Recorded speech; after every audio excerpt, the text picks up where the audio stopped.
अगर आप 10 साल पहले आते और आप ये हमसे बोलते तो आपका सर आपके गर्दन से अलग होकर ज़मीन पे पड़ा होता और तब आपको सही में रस का पता चलता।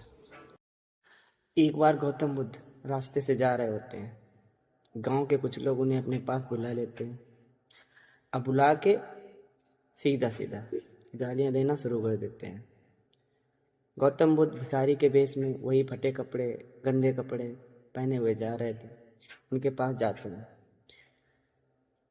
जैसे ही वो गालियां देना शुरू करते हैं और जब गालियां दे के ख़त्म होते हैं तो गौतम बुद्ध उनसे पूछते हैं, आपकी बात पूरी होगी? और कह के जाने लगते हैं।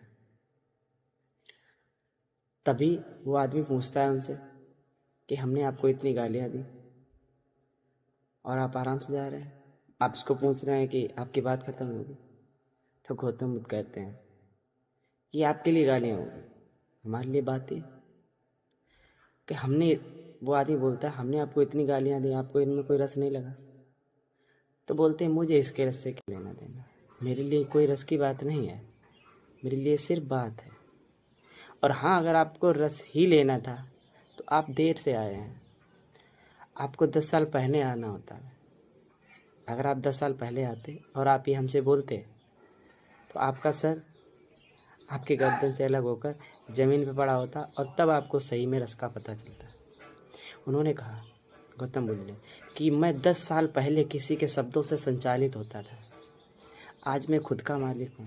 मुझे किसी के शब्दों से कोई फ़र्क नहीं पड़ता। मैं कोई ऐसी डिवाइस नहीं हूँ जिसका सॉफ्टवेयर किसी और के हाथ में हो जो मुझे शब्दों के रूप में कंट्रोल करे। बात समझने वाली है, बात ज़रूर समझें।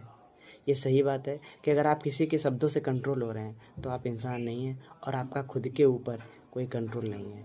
आप आज भी लोगों के शब्दों से संचालित हो रहे हैं और लोगों के शब्दों से संचालित ना होकर खुद के विवेक से और स्वामित्व से संचालित होना ही इंसान की पहचान है और वही मानव कहने के लायक है। ज़रूर ध्यान रखें ये शब्द, ये अमूल्य बातें हैं।